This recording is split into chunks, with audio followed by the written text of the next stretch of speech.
Hi, everybody. We are going to finish up all of the cardiac pathophysiology work so that we can get ready for our exam that is coming up so soon on that Friday.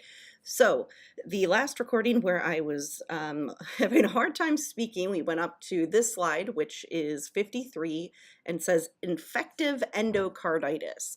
If we take that word apart, starting with endocarditis, we know the endocardium is the innermost layers of the heart, including the valves and also the nodes. And then carditis is inflammation of the endocardium. So, infective endocarditis is when there is some sort of bacterial infection that has made its way to the innermost parts. So, this can either be an outside injury where you had an infection out in the thoracic cavity, it made its way through the pericardium and then the myocardium, and then eventually to the endocardium. Or this could be something that is blood-borne. So a blood-borne infection would have access to the endocardium before any of the other layers of the heart. So generally this is a bacterial type of infection, though you can see fungal infections because of the amazing microbiology that exists with fungi. You can see fungi precipitate on the endocardium. In pathology, we look at things based on which lesion we see created. And the vegetation, which you can see in this picture where it just says growth on heart valve, those are referred to as vegetation. So when you put that underneath a microscope, you would be able to classify whether or not this came from an actual bacterial infection or those Askoff bodies we talked about previously present on a valve. Those would be associated with the rheumatic type of injury. So infective endocarditis could be an acute type of injury, and with the heart, acute things are almost always worse than chronic things. So this could be an actual bacterial infection of the valve, where the bacteria, again, is blood-borne. That could even be something like an E. coli bacteria that's resistant to antibiotics, has infected the valve. This can also be due to thrombus formation. Remember, in a thrombus, the inside doesn't have as much access to oxygen as the outside, so we can have anaerobic bacteria precipitate there and then damage the valve. If this is not found immediately, once this is an infection that exists for 2 weeks, if it's untreated or a part of that infected thrombus, this now colonized thrombus, breaks off and spreads to the body, it leads to death within 2 weeks. So it's a really serious type of condition acutely. What you would see are changing heart murmurs. And if we go back to that word murmur, murmur is telling you that there's turbulent flow in the heart. If there's turbulent flow in any other part of the body, remember we refer to that as a bruit, which is a French term, but it just tells you there's turbulent flow. So changing heart murmurs means the blood is moving in an irregular way in the heart, and that can be heard upon auscultation. There would be a high fever because we see that typically with bacterial infections. Bacteria replicate slowly or less rapidly at higher temperatures so that the body can fight more effectively. And when you get that warm, you get those shaking chills that you may have experienced or will see with patients in things like fever due to flu, where you are shaking but also cold. So your body feels hot, but you also respond by feeling very cold. There is subacute, which means it's not quite an immediate acute thing. It's under acute. That's what sub means, so not quite acute. It develops over 3 to 6 months, where you have a slower colonization of either the blood or of thrombus that's pre-existing. You will see signs, again, of fever, of anemia. If you don't get good flow through the heart valves, they will damage the red blood cells, which means the spleen will clear them quicker. The less blood cells you have, the more tired you feel. So malaise refers to a general feeling of being unwell. And when you feel like that, you're debilitated. It's not easy to do daily activities like go to work, drive your car, simple things like that. This, again, you might want to think about as a cause of illness if there was a pre-existing heart condition with an abnormal valve leaflet or a surgery, because you typically have, even if you have the most sterile conditions, some sort of bacteria that can gain entry. If you think about just like staph and strep infections, so staph infections are very common, especially in hospital settings. So if those things are allowed in to the cavity and they then colonize a thrombus, then this can be a subacute, again, very serious type of condition. So these people will be very, very sick, have a very high temperature, and there will be some abnormal heart sounds, mainly murmurs associated with this. So infective endocarditis is inflammation of the endocardium because of generally a bacterial source, or it could be, in some cases, a fungal source. So then moving on, we're just looking on the next slide at pictures of what this looks like. So we have bacterial endocarditis on the mitral valve, and what the arrow is leading you to here, this nice red thing, those are our vegetations that have occurred. So this is a heart that has already been dissected out of a person, and we have to determine cause of death. If we take a look at the heart, we see that the heart itself doesn't look really infarcted. It's a paler tissue, but it's not quite a white infarct. Here, what we see is the lesion that led to damage. So we have these vegetations. We see severe bacterial endocarditis in this bottom picture. So very, very large vegetations that have grown. We can see here the chordae tendineae associated with that. So we're going to have irregular closings and then flow through these valves. So this resulted from a staphylococcal infection with a totally normal mitral valve preemptively, eventually leading to destruction of the leaflets and then perforation so that you don't have the leaflets of something like the mitral valve closing correctly. So blood's going to be moving in abnormal directions. Heart sounds will be very bad. So this is something that you really want to watch out for. Look for histories of also even dental surgeries. A lot of those bacteria do live in the oral cavity, so you might want to suspect that after those types of surgeries. So I mentioned pericarditis a couple of slides ago, and we know now from going through the review in class that the pericardium is the protective layer that goes around the heart. We have this outermost fibrous sac.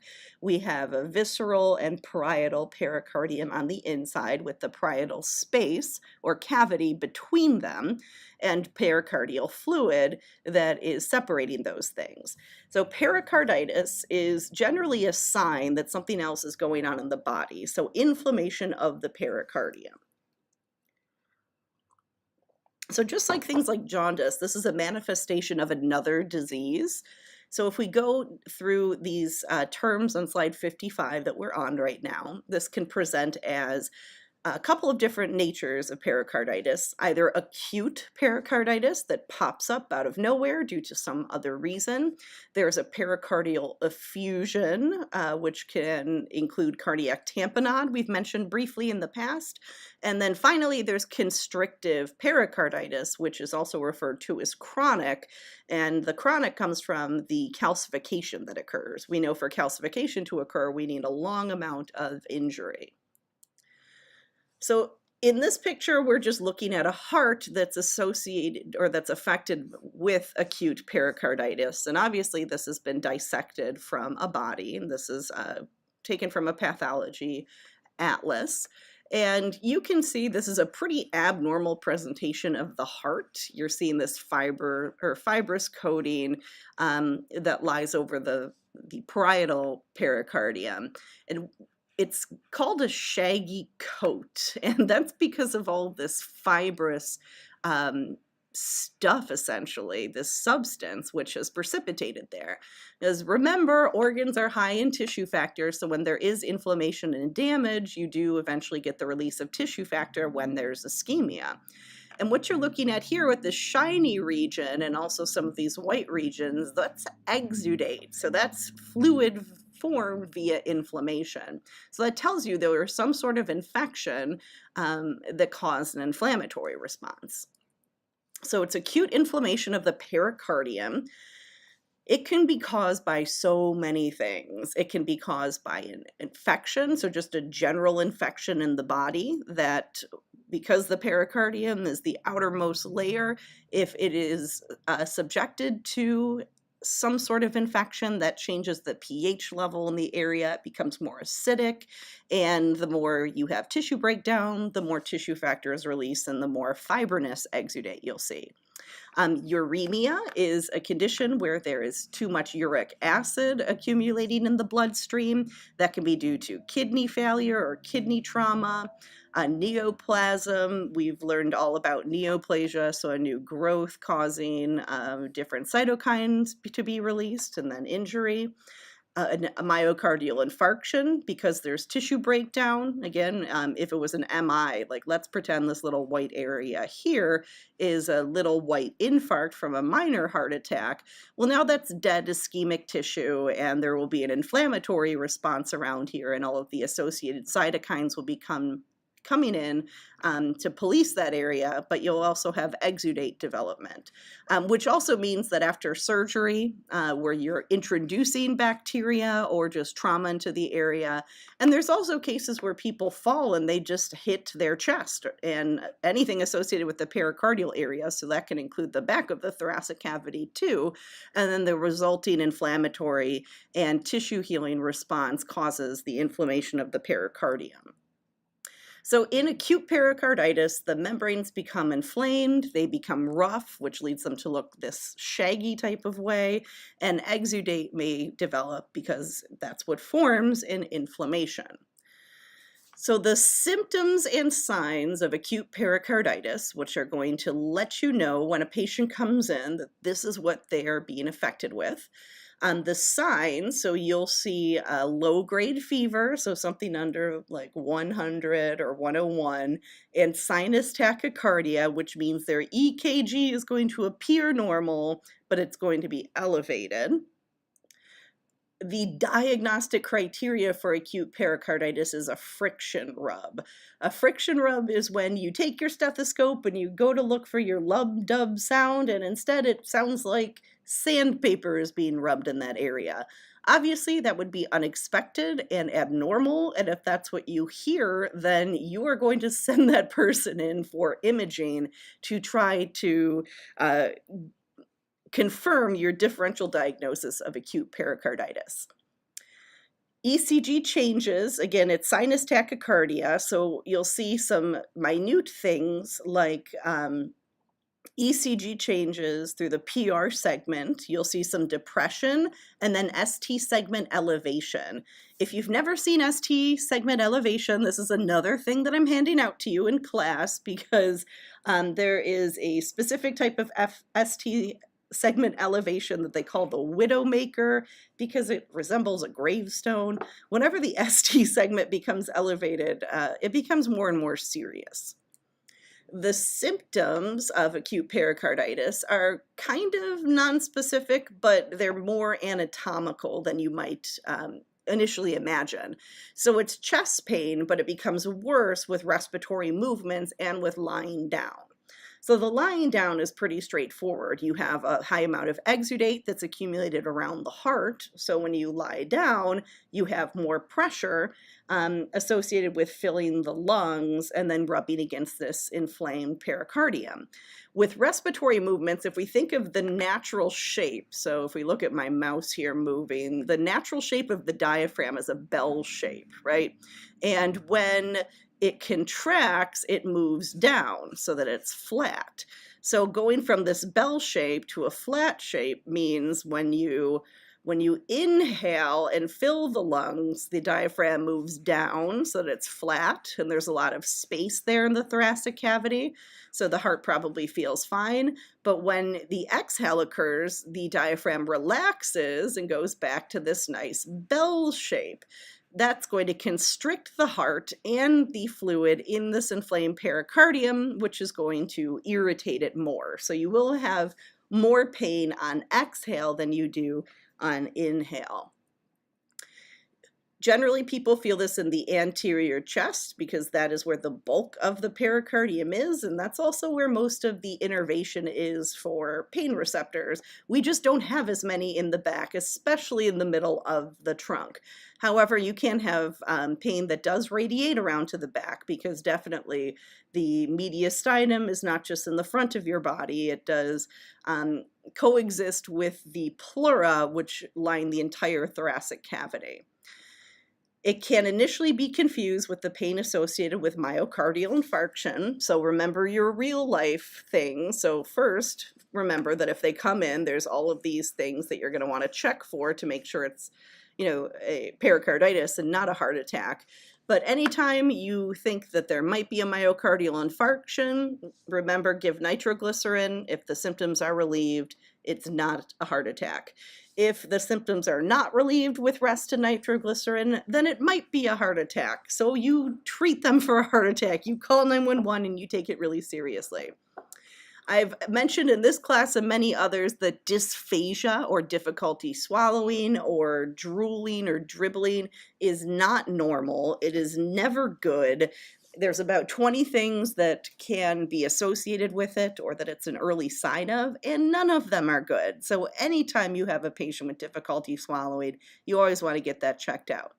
And you can imagine if your heart and its surrounding tissues are starting to become inflamed and it's altering your respiratory movements and causing a lot of pain. People feel restless, they're irritable, they have some anxiety, they feel weak, and then again, this malaise, this general feeling of being unwell. If I haven't defined irritability for you yet, which I think you have, it's one of my favorite terms. Irritability is defined by the widening of the personal space. Isn't that fun? We all have about 3 feet of personal space around us that we only let very close people into. When we are irritable, that personal space widens to more of a social space, which is about 5 to 6 feet around us, or it can go even further, like a mile or 2. So that's what irritability means. Okay, so acute pericarditis, depending on what caused it, once you find the cause, hopefully you can treat it. If you don't, it can go on to develop more and more exudate, and in which case it can become a cardiac effusion, where you have a lot of fluid that's built up around the heart. This, especially in this example, this would just be exudate, or technically this would be transudate if the fluid's coming from this way, because it has to make it through both of the pericardial layers. So it's going to be strained pretty well, and it shouldn't have a ton of stuff in it.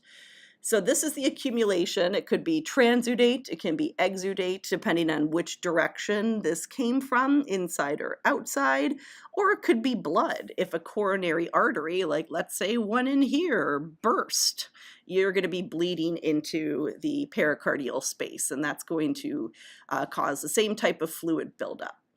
So again, this is a cause, or this is something that's caused or indicative of another disorder, unless it is cardiac tamponade. So cardiac tamponade, at that point, we don't really care what caused it. Cardiac tamponade is there's so much fluid in here that the heart can't beat. It's being physically compressed.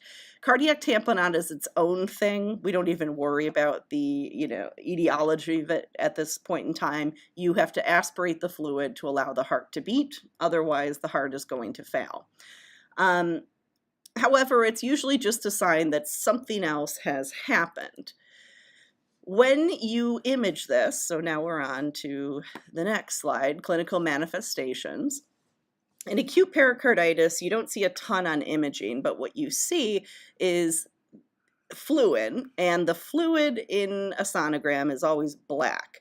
So in this heart, you see myocardial tissue. Here's the septum. We have the left and right side. We have the pericardium, and all this black, that's fluid, and that is way too much fluid to be within inside of the pericardium. So that's something that you can see with just a sonogram pretty easily. Another thing that you can see pretty easily with just using a blood pressure cuff or machine is pulsus paradoxus. Paradoxical means, I don't know why that happened. It should be different than that. It's a paradox. So blood pressure is higher during expiration than inspiration by 10 millimeters mercury. This goes back to that anatomy. So again, think about the shape of the diaphragm. The diaphragm at rest is in this bell shape, which means it's pushing against the pericardium and causing constriction. It's also going to constrict all of the vessels that outflow from the heart. So you will see that you're going to have a difference when you're exhaling, and then the diaphragm goes back to the bell shape at rest, then when you're inhaling, pulling down on the diaphragm, creating more room in there, and then allowing the vessels more of an ability to put their blood through the system. So pulsus paradoxus is when blood pressure is different by about 10 millimeters mercury associated with that, with expiration versus inspiration. When you listen for heart sounds, they sound like they're far away or they're muffled because you're listening underwater. In the same way you might have listened to somebody call your name while you were underwater, that's what you'll see with an effusion. Dyspnea on exertion, so that's your difficulty breathing or catching your breath when you're exercising, when you're walking upstairs, and just a dull kind of chest pain. So it's not really strong MI type pain, it's just a toothache type of pain that doesn't go away and is just kind of chronic and bothersome. Again, you can see this via an X-ray or ultrasound. As long as you can visualize fluid, you can see it pretty easily. And that is a little bit different than chronic pericarditis. So chronic pericarditis is when there is pericarditis that doesn't go away, and now it has been there for a long time. So with chronic comes calcification of the tissues. This is another thing that you can see on X-ray because you can see calcification as a white line between the two pleura. So the pericardium in this picture, we see the right ventricle and the left ventricle, and then we see the septum in between. And here, instead of seeing any space between the right and left ventricles, we see nothing. They have completely calcified together.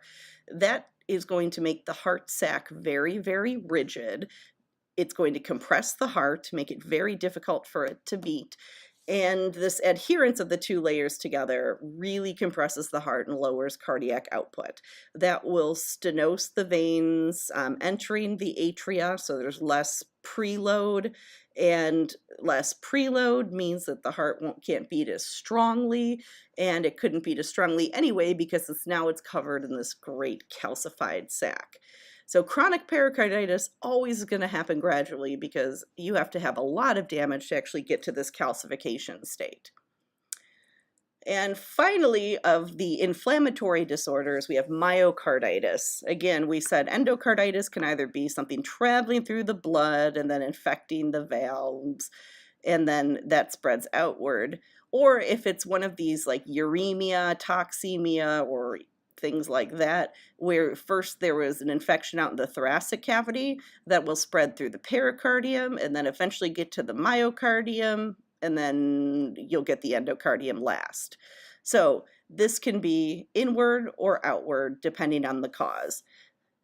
Usually you see exudate traveling from the pericardium into the myocardium as the main cause of myocarditis, and then that can be caused by really anything. It can be a viral type of infection, it could be bacterial, protozoa, parasites, hypersensitivities, general trauma, or just idiopathic in nature.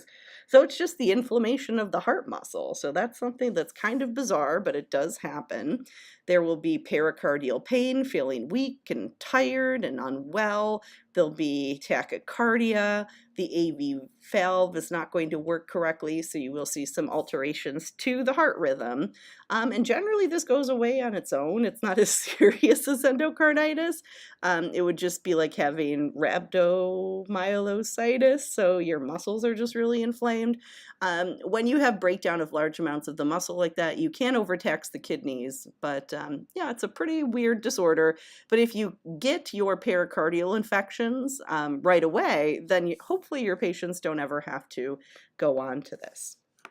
Okay, so I'm going to stop this recording here and do the heart failure one next so it doesn't become too large. So let's figure out how to do that. Thanks for bearing with me, everybody. I will talk to you in a little bit.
Okay, finally, we'll go through the last ways that the heart can fail, and that is heart failure, obviously. And heart failure is just defined as when the heart is insufficient to meet the metabolic requirements of the tissues. Remember, the heart's job is just to pump. It fills and then it empties. And if it can't do that appropriately, then it's failing. So that could be due to a weakened myocardium, to a loss of normal rhythm, so arrhythmias, restrictions to pumping and filling, damaged heart valves, anemia, hyperthyroidism. We'll get to endocrine, believe it or not, but when there is too much thyroid hormone, the catecholamines we talked about, so dopamine, epinephrine, norepinephrine, those all penetrate tissues more easily. So that means the heart overworks. People with a hyperthyroid condition, they have a fast resting heart rate. Just like the other heart conditions, if it's acute, it's generally much worse. So acute heart failure is very quickly developing. So that could be due to something being blocked. That could be due because of a thrombus or a plaque or from a rupture of a vessel. There's a 65% survival rate with acute heart failure. The biggest indicator of whether or not that patient's going to survive is literally just whether or not they can make it to a hospital in time. Your heart is about 20 minutes before it starts to fail because of lack of oxygen. Chronic heart failure is a very common disease, especially in our area. It develops gradually, and the most common causes are ischemic heart disease, meaning there's plaque buildup in the coronary arteries, either by itself or with association with hypertension or high blood pressure. So moving on, heart failure can be broken into a bunch of different categories. The first are things that I keep mentioning over and over again. We have high output cardiac failure and low output cardiac failure. High output is the heart is working too hard for too long. There's lowered resistance, which means a high afterload pressure. So that would be in something like hypertension. The heart has to beat really, really hard to overcome all of the pressure that is kind of working against it. Low output cardiac failure is when the heart has lost its pumping capabilities. So it is not bringing out as much preload as you would need to keep up the pressure that's needed by the afterload that the body needs to run. Generally, there's going to be a drop in the general arterial circulation, so arterial blood pressure will drop, which is normally what we're measuring with a blood pressure cup. The sympathetic nervous system activity will go up, so our natural epi and norepi release, our renin, angiotensin, and aldosterone system you learned about in your advanced physiology or A&P 107, 108 courses. That's your life-saving system that increases the amount of sodium and water that are going to be put into your plasma volume, which will sustain your blood pressure. And then this is an old school name, vasopressin. Vasopressin is an old school name for antidiuretic hormone. And antidiuretic, remember, diuretics make you pee. Diuresis means water loss. So antidiuretic is going to be associated with not losing water. So you're going to have some alterations to ADH. So your vasopressin is antidiuretic hormone, and that's in association with aldosterone, which is your sodium sparing hormone. So generally what you're going to see in both of these conditions is diminished sodium and water excretion because the body wants to sustain the blood pressure. So low output, reflexively, the heart rate will start to go up because the preload is low. So the reflex tachycardia is something you'll see. So there'll be low peripheral CO2 because the stroke volume is low. That will lead to impaired circulation and perfusion of the organs. The body will try to help with that by vasoconstricting the vessels. So in the same example we use with putting your thumb over part of the hose, it increases the velocity of the flow so that the blood is shunted to the places that really need it, like the brain and the tissues, like the organs.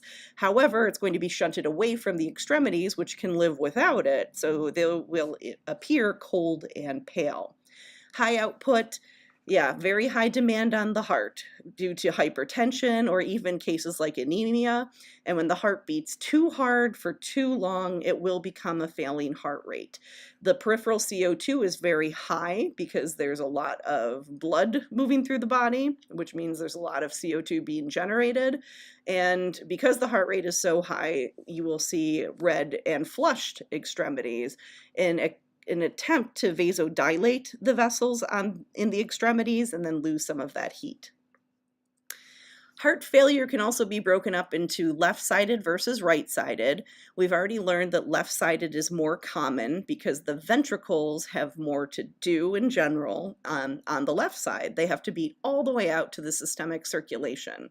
So if we think about the anatomy, all right, remember this patient is lying on the bed, then you're looking at them. So this is the right side of the heart. So with the blue vessels coming in and leaving it to go out to the lungs.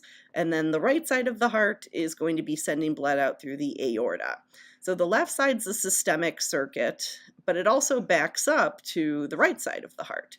So if the left side is not working, it's going to affect the lungs, which will affect the right side. So the blood will first back up into the lungs become congested with fluid, congested with edema. There can be blood in the cough. You will see central nervous system effects. In the case of left-sided heart failure, people feel dizzy, they see spots, they pass out, there's tunnel vision, blurry vision, double vision. Anything vision related means central nervous system. Again, your kidneys will try to save you by activating this renin-angiotensin-aldosterone system. Those two things will work together to decrease the amount of sodium and water you excrete to maintain the blood volume, because wherever sodium goes, water follows. So not only are we keeping our water instead of peeing it out, we're also keeping our sodium to encourage even more water to follow into the circulatory system. There is a huge amount of hypertrophy in these myocytes, these muscle cells of the heart. Over time, there's fibrosis of cardiac tissue because of any ischemic damage leading to tissue death. You get fibrinous exudate. And the rule of the heart is there's only two sides. So when one side fails, the other side will fail as well. So left-sided will eventually lead to right-sided because this is not going to be working correctly. This becomes difficult to get blood into, the lungs will be affected, and then the right side will be affected. Right-sided heart failure is far less common. It is usually very easy for the right side of the heart to just pump blood to the lungs. They're low resistance and they're very close to the heart, so it's just going to move blood very easily. When you would expect this is when something is wrong with the lungs. That is really important. And there's even a special name for it, cor pulmonale, which means with the lungs. This is something you would expect as a result of a lung issue. In this case, there's a greater reduction in the blood flow to the kidneys than in left ventricular because of the system. The more ischemia there is in the kidneys, the more activation of the renin-angiotensin system and the greater the blood pressure. Okay, then we get into our different types. So we have right and left side, we had high and low output. This is a type of low output heart failure, and it's congestive heart failure. Congestive heart failure is very common in Western New York. And remember the word congestion, just like traffic is congested, it means that it's not moving.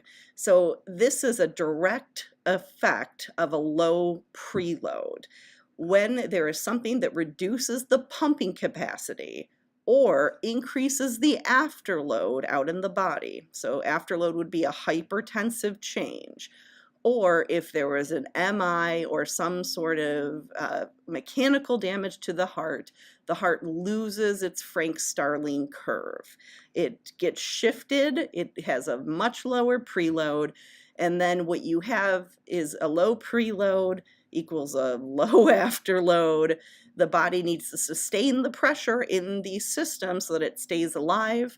The venous system can act as a reservoir for blood, but that also means the pressure in the venous system is going to go very high. So not only does the heart become congested with fluid, but the entire body becomes congested with fluid. So moving on, there's a syndrome of congestive heart failure. So we've got our impaired contractile performance. And we talked about how you need to have this nice force development with the Frank-Starling curve, just like we snap those rubber bands to make sure they beat properly. We have a lowering of the Frank-Starling curve. There's pulmonary congestion because fluid builds up in the lungs. You'll see that the venous pressure goes out. Ionotropic state means ion. Tropic means growth or activity. So it's less likely that ion entry, like sodium and calcium, will cause a heartbeat with, it's an altered heart rate. That's without going into advanced physiology terms. Altered heart rate. The heart doesn't have the same ion capability to contract as hard. Okay, increase in venous pressure because that's our reservoir. With exercise, we don't have exercise tolerance, so exercise becomes very difficult. So early signs are just shortness of breath with exertion, like with increasing your pace in a run or a walk, and as it becomes more advanced, there's shortness of breath at rest. That's the most advanced case of congestive heart failure. There's also a ton of fluid in the lungs because the pressure backs up there. Again, pulmonary edema can also be associated with a bloody cough because not only can fluid go out of those capillaries, but if the pressure is really great, blood cells can come out also. Neurohumoral means neuro, like the brain, like central nervous system. Humors means fluid, and in this case we're talking about the endocrine system, so neuroendocrine changes. Sympathetic tone goes up, renin-angiotensin aldosterone system gets activated. Because of the water and sodium retention associated with that, the fluid retention is very high. There's a lot of peripheral congestion, a lot of edema that we talked about in the past chapter. Bilateral pedal edema is one of the main things that you will see associated with congestive heart failure. We did this in class the other day. We know pitting edema is when you would stick your finger like right here and then count how long it takes for it to bounce back.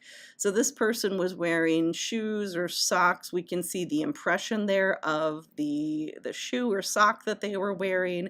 The toenails, that's a totally different thing. We don't need to worry about that. Those are from a poor shoe choice.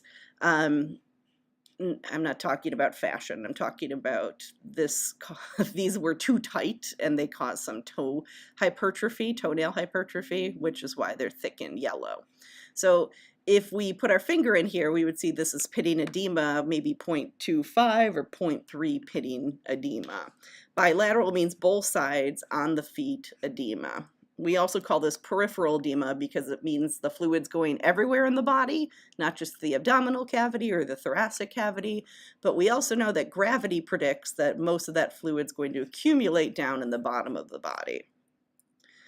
All right, moving on, slide 68. If you're going to be living in New York and practicing, the New York Heart Association has a functional classification of congestive heart failure. Class 1 means that the patient has no limitations. They can go about their normal activities because there's no symptoms with their typical ordinary activities like walking up the stairs, walking from their car in the parking lot to the store, folding their laundry. They don't have to have anything different in their treatment in their daily life. Class 2 patients have slight limitations, meaning they have some symptoms of shortness of breath with ordinary activities. Ordinary activities would be things that you would imagine a person would do on a daily basis or a monthly basis, like walk, go upstairs, fold laundry, maybe mow the lawn or rake or anything of that nature, shovel snow. You'll start to see shortness of breath, so they might have some limitations there. Class 3, there's pretty marked limitations, so those ordinary activities like shoveling, raking, mowing, those are no longer indicated because of the stress it puts on the heart. That's usually when you get your hang tag as well, so that you can park closer in handicap zones and don't have to go as far in your walking. Class 4 is, in New York, the most advanced, and it's cardiac insufficiency at rest, meaning there's shortness of breath at rest.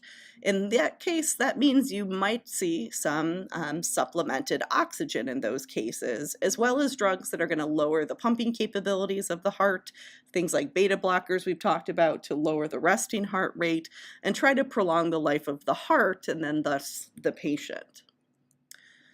Ischemic heart disease is another thing very common in Western New York. Ischemia means lack of blood flow, and ischemic heart disease is almost always having to do with plaque forming on arterial walls, specifically coronary arteries, which are small, and so when there's plaque there, it narrows the lumen quite a bit. Atherosclerosis is, athero comes from the Latin word or maybe Greek word for gruel, like you would feed to a prisoner back in the olden days where they put that slop on their plate.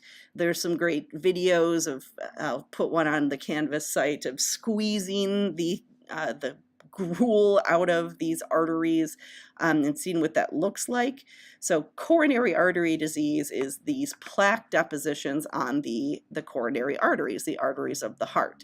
So plaques are the name of the lesions caused by that. So this yellow thing here, that's your cholesterol plaque. Plaques, they stenose or narrow vessels. And then because a plaque has a fibrous capsule on it, that means that we can have von Willebrand factor expressed on it in the case that it's damaged by the shear, which then means you have a thrombus on top of a plaque. That is called a complicated lesion, and it's not that complicated. It just means that there's multiple complications with the patient. They have atherosclerosis and they have an associated thrombus. That's when you get total vessel occlusion, and that's when it becomes very life-threatening. If you've talked about treatment before, because plaque is nice and pliable, this is a nice way to come in and do a balloon angioplasty. They go in through the wrist, they take a balloon and they put it right here, and then they inflate it to keep that vessel patent or open. And at the same time, they generally put a stent in to make sure this stays open and doesn't collapse again. Ischemic injury in general could be due to coronary artery disease, or it could be due to something else, like a rupture of one of these vessels. Chronic ischemic injury is almost typically due to atherosclerosis. So athero, we already said, is gruel. Sclero or sclere means to harden, and osis is development of. So the development of hardening in the arteries. One thing to remember with atherosclerosis is that the afterload goes way up because now vessels have lost their ability to stretch and then go back to the size they were before. Now they're just a fixed, very low compliant type of vessel. We said this in the past also, your body can deal with a 50% occlusion. Like right here, if this was 50% of the lumen, the body would have some mild effects, but only when you have greater than 50% occlusion do you have the pain associated with angina. Acute ischemic injury is a rupture, hemorrhage of a plaque that has formed that complicated lesion. Now the thrombus pops off and there's bleeding, or if there was an aneurysm at that site, a dissecting aneurysm, anything that would lead blood to leave could physically damage this area and cause an acute injury also. And just as you would imagine, chronic, there's ways to treat atherosclerosis with drugs like statins to lower cholesterol deposition. There are nitroglycerin drugs to prevent so much occlusion. There's surgeries, there's angioplasties, but acute rupture and hemorrhage, those become way more dangerous. They can be treated. We can get rid of the blood that's accumulating in the pericardium. We can repair the vessel. It's just now the clock is ticking. It's very serious. All right, we've definitely talked about angina, so we've already talked about this, so this should be a review. Angina pectoris means pain around the pectoral region, mostly to the left, down the left arm possibly, up the left jaw to the ear. Also remember that in women, it's way more likely that they don't have the arm pain. It's more pronounced in the neck and jaw region, and it's also more common that they have nausea around the epigastric region and then possible vomiting. So first symptom of angina that you know that there's physical ischemia is angina. Pain, so not just pain, it's a feeling of heaviness or pressure. It could be moderate to severe, substernal area, so underneath the sternum there. It can feel like heartburn because that's where the referred pain for heartburn is, this epigastric region. Again, you've got your radiation because of the dermatome regions affected. When these muscles of the myocardium shift from aerobic to anaerobic respiration, they make lactic acid. That causes pain. The myocytes stretch because the lactic acid is also highly acidic, so that's going to cause muscles to contract, and then they stretch, and then they cramp, and it's very, very painful. If it is not angina and it's that painful, it could be an infarct. Remember that heart muscle has white infarcts. This is the fatty tissue there, so that's not a white infarct, that's just normal fatty tissue. Here is a portion of muscle that is dying and would possibly form an infarct. We know that an infarct means a portion of necrosis formed by ischemia. There's an inflammatory response, the tissue's broken down and replaced by scar tissue. Remember that response can cause pericarditis, so that's important to keep in mind. When those cells die, they're never coming back. It's irreversible. They're just replaced with white scar tissue that is not functional. It's just scar tissue. It can't do heart things. It can't beat, just a scar tissue. It's more common on the left, and we talked about 20 minutes to compensate before you get angina. Well, 20 minutes of ischemia is when infarct pain pops in too. So the onset is not something that's going to help you distinguish. They both come about after 20 minutes of ischemia. Either one's going to go away because we could deal with it, or the other one is irreversible and we can just limit the damage if we get them to a hospital. Here are all your clinical manifestations. You guys can read through these. You've got your women versus males on here too. Women feel tired, sometimes days before. They could have heartburn, cough, heart flutters, lose their appetite, feel sick. But with everybody, sudden severe chest pain, similar to the pain with ischemia or angina. Okay, it is stronger, but how are you going to differentiate that? Like one's a 9 out of 10, the other one's a 10 out of 10. That's difficult to tell. So you have to give a nitrate. Rest, take your nitro. If they get better, that's angina. If they don't, That's a heart attack. Call 911. Okay, so also feelings of impending doom. That's like, I'm going to die. My life is flashing before my eyes. There are abnormal heart sounds. That's not the most important thing to do right now, is listen to the heart sound. The most important thing to do is give your nitrates, tell the patient to sit down, relax, stop shoveling, whatever it was that they were doing, and see if the drug kicks in. It should take no longer than 20 seconds for them to feel better if it does. Okay, survival. So obviously in this picture, this is not a survival picture. So this is another picture of a butterflied heart. So the pathologist made a cut in the center and then opened it like a book. Mortality rates, only 6% in a small infarct without pre-existing heart failure. Greater than 50% in a very large infarct with severe heart failure. So depending on what the pre-existing condition is determines a lot about their future.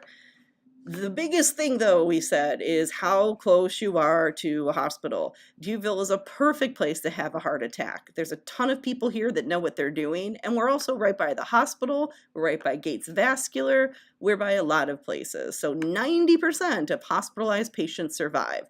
So the faster you see that that person is having heart failure, signs of angina, signs of an MI, you get them to the hospital so that they can be treated. Causes of death after this are a failure to reestablish a normal rhythm. The heart just failed because it's too much of a lesion. Like in this case, there's nothing left there that's alive to generate a beat.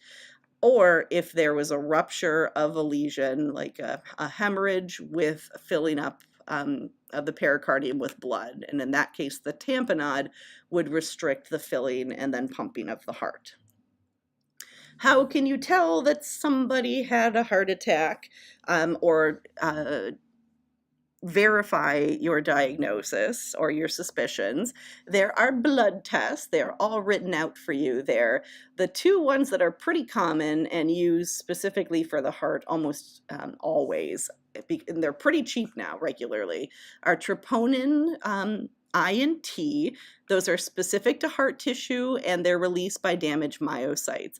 And I want you to see is when that patient comes in and they get their lab values taken, the troponin stay elevated. They're very elevated for the first day, but they also stay elevated for a couple of weeks later. So you can detect even a minor heart attack within a couple of weeks by looking at these markers. There's also myoglobulin, creatine kinase, which is a general inflammatory type of thing. So some of these things peak at 24 hours. Even lactic dehydrogenase isoenzyme, which we said lactic acid is what is released from these ischemic cells when they shift into anaerobic metabolism, that's also high for 10 to 14 days. So these like troponins and the LDH, those are the ones that are going to stay elevated if it was a minor heart attack. If it was a major heart attack, then a bunch of these are going to be elevated immediately when that patient comes in. So that's a good verification. When somebody has angina or if they have an MI, there's a couple of different ways that we can address this surgically. There's revascularization procedures, so we can do a graft to bypass an obstructed coronary artery. That's a nice way to address that. There's different bypass surgeries where segments of veins are taken out from places like leg vessels, arm vessels. There's a couple of different ones they use to bypass, again, the obstruction. So there's bypass surgeries or revascularization. There's also angioplasty, which means to mold a vessel of a coronary nature. This is a balloon angioplasty, so we're doing a close-up here, so you'd find the site of the obstruction with a Doppler or with a sonogram. So you find that site of the obstruction. This is threaded in, this catheter, through the wrist. Once they find the site of the obstruction, the balloon is inflated, and if the cardiologist determines that it's the best cause of action, they will then implant a stent to keep this a nice patent artery. So these are some surgical ways to fix this, and after angina, that's a great time to get one of these done to avoid a heart attack. The pharmacology, which you'll learn more about in your pharm courses, but drugs that affect cardiac output, mainly beta blockers, are used a ton after myocardial infarction because it does lower the heart rate. And by doing that, it does also affect how much the heart rate goes up with exercise. So you possibly can avoid a heart attack. Things that target blood pressure, so those could be diuretic medications, those could be alpha drugs. Remember, if it's an even number at the end, it's a inhibitory receptor. So like alpha-2 drugs like clonidine, not Klonopin, that's a different drug, and it starts with a K, and it's used for psychiatric disorders, but clonidine, that starts with the C, it's an alpha-2 drug, so it relaxes all the smooth muscle associated with vessels so that blood pressure is low. And then your dilatory medications are things like nitroglycerin, which can be used as an emergency drug, as a tablet that dissolves under the tongue. It can be used as a nasal spray as well. And then for people with stable angina, meaning they can predict their angina, it only pops up like when they do activity in the cold or when they do something very specific, they can wear a nitroglycerin patch so that they always have it on board. And they just have to check themselves and anybody else that they might come into close physical contact with for their patch to be sure that they're wearing it. They don't go out without wearing it, and they don't accidentally transfer it to somebody they live with or share a bed with or share clothes with, because that happens sometimes. And I've got some great clinical case studies about it. That's it. You've already kind of answered this for me, but I'm going to see if you know the answer to this when I see you again in class, so that I know you watched this. I know those of you who don't, and it makes me sad and really, really depressed about my life and my choice for myself.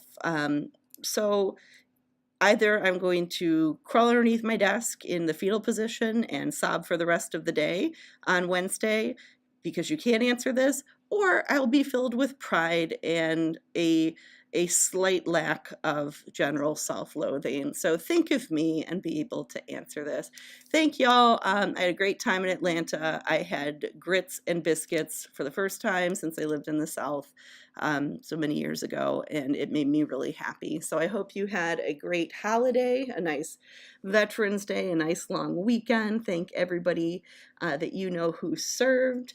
Especially our Duville students, and I look forward to seeing you on Wednesday. Take care. Bye.